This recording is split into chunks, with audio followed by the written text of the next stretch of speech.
As we usher in a new year, the opportunity for a fresh start and renewed optimism is at our doorstep. Embracing the spirit of positivity can set the tone for a year filled with growth, resilience and accomplishment.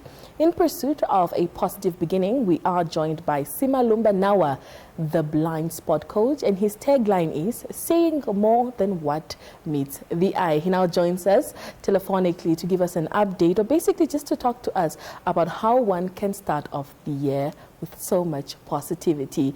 Simalumba, good evening. Thank you so much for joining us, and compliments for the new year. Good evening to the team and the viewers. Thank you so much for having me on, and a happy new year to all the viewers as well. Thank you so much. Perhaps just to start off with our conversations, what key habits or routines do you recommend for cultivating a positive mindset in the new year? Well, it is that time of the year where we are new year, new me, and the police is out to try and, rain on people's parades in terms of their resolutions. But I think one of the things that we can, as a nation, do is create areas where you can express your gratitude, having things like a gratitude journal. If you are a believer in Christ Jesus like I am, you can pray and meditate. Practicing mindfulness, exercising are all key habits and routines that can help us turn our resolutions into reality and really set the foundation for what we want to achieve. All right. Now, talking about resolutions, how can one set realistic yet ambitious goals and resolutions for this year? So I like to use this method or framework. I believe that our resolutions need to be time-bound, meaning that we need to set a specific time or a range in which we want to achieve this resolution, this goal or dream or aspiration that we have. The second thing is that we should make the resolution tangible. So it should be something that you can see, touch, feel, taste. You should make it real. So whether you're putting a picture of it on your vision board, whether it's your wallpaper, whether you create a WhatsApp group with only yourself and you put all your notes in there, so that's how you make it tangible. It should be something that you should be seeing on a daily basis so that it can sink into your subconscious that this is something that you want to manifest for the year. And the third one is that it should be trackable. And this is where you will now be tracking your progress, whether it's with in terms of exercise, you might have a step counter. For example, you want to be more active. If it is in terms of journaling, you might want to, open a folder and put all your notes in there, journal once a week, twice a week, whatever works for you. And another thing would be to have an accountability partner. And they can also help you track your progress and keep you honest about the goals that you've set for the year. All right. Now, as much as everybody wants to stay positive and also go for their goals, there are always setbacks. Now, in terms when one is faced with setbacks, what strategies do you suggest for staying motivated and positive at the same time? Here's the thing about setbacks or failure.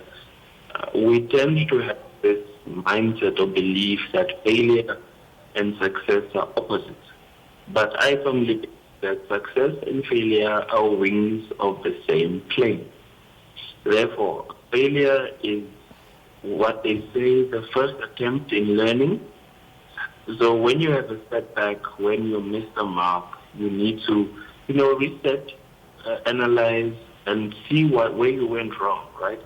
Don't necessarily analyze the mistake itself, but try and focus on what caused you to stumble. Whether it was a lack of inconsistency, maybe you just had a bad day, and, embracing that and being okay with, it's not all sunshine and rainbows all the time. Yeah. And then from there, once you've analyzed, you can re-strategize, refocus, and then you go again. I like to believe that taking the steps towards what we want to achieve, it's a day-to-day thing. It's 1% each and every day. We need to, as they say, the best way to eat an elephant is not at once, but to cut it up into small pieces. So that's how we can strategize in terms of our goals and resolutions for the year. All right. Would you say that's the same way one can deal with when they have self-doubt within themselves, just a way of building themselves with confidence? So I love this. I love the conversation around self-confidence, because self-confidence, in order to build that, you need to make the unfamiliar familiar. And how you do that is by creating evidence in whatever space that is. So when it comes to your self-doubt, one way to overcome that is to understand that you have to make a conscious decision. And a step-by-step strategy, whatever it may be, in making a cognitive decision to get into those uncomfortable places. For example, if you're not a sociable person, try to be sociable, once a week, twice a week, just bit by bit. And you find that you start to build evidence in those areas slowly but surely. So the fear will start to dissipate, and you will grow in confidence because you now have evidence that, oh, look, I actually managed to do that thing that I was so afraid of. All right. Sima, kindly just share personal experiences or anecdotes that highlight the power of positivity in achieving goals. Thank you for the question. So I had the opportunity of speaking on the TED Talk platform hosted by the University of Namibia last year. And it's something that I wrote down in the beginning of the year. I wrote it down, I made it tangible, and I said, this is what I want to do. When the opportunity presents itself, I will not talk myself out of it. And I pulled in my village, my support system, and I told them, guys, please hold me accountable.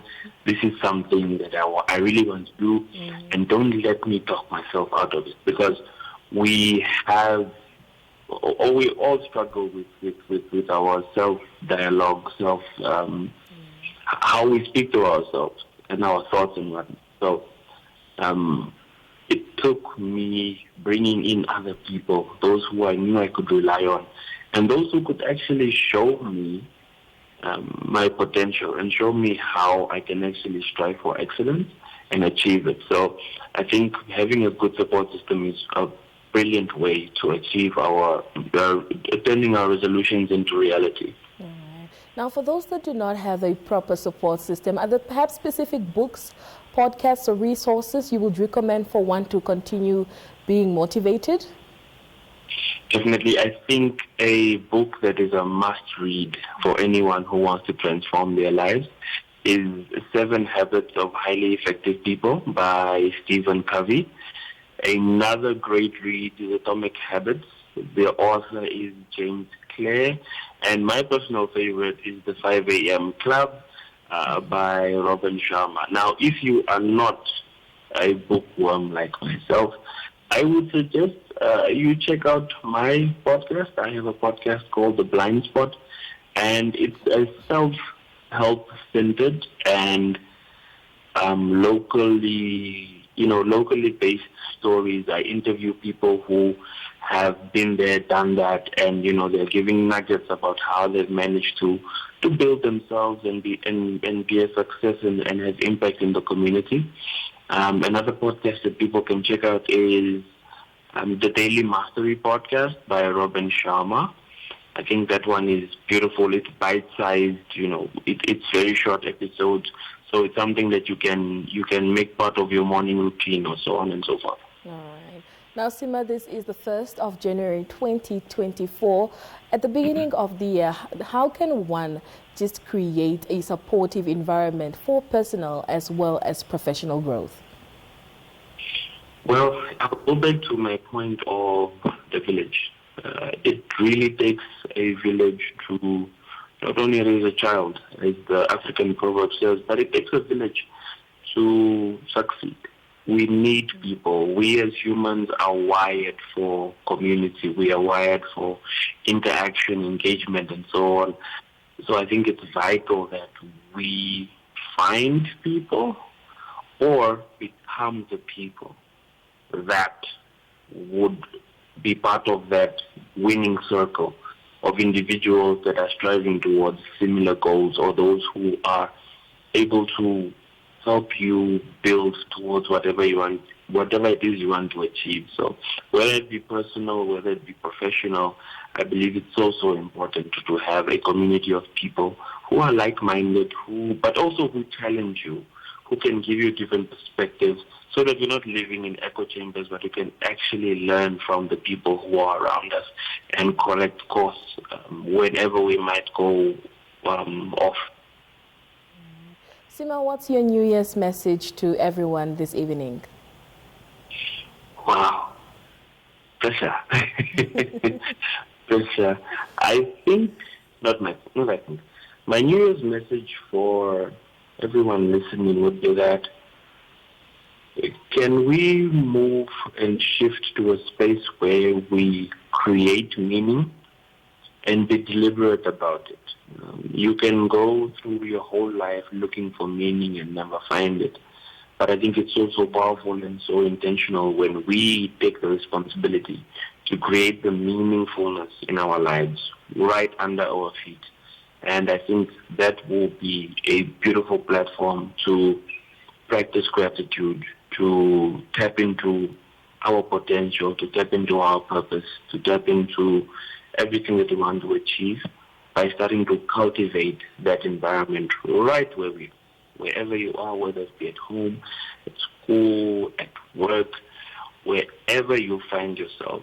Try to create meaningfulness in whatever it is that you do, in whoever it is that you want to become. Meaningfulness is super important. So that is my message for everyone listening. Sima, thank you so much for joining us this evening, and hopefully we get to talk to you throughout the year. We definitely do need more of motivation. Thank you so much for having me on the show. Honor and a privilege, and a pleasant and powerful 2024 to everyone listening. Amazing. Thank you so much. Ciao. Simalumba Nawa, who is the Blindspot coach, talking to us this evening, just motivating us right there, saying that we just started off the year today. Now, before we conclude off the show, we concluded off the year 2023 yesterday, and this year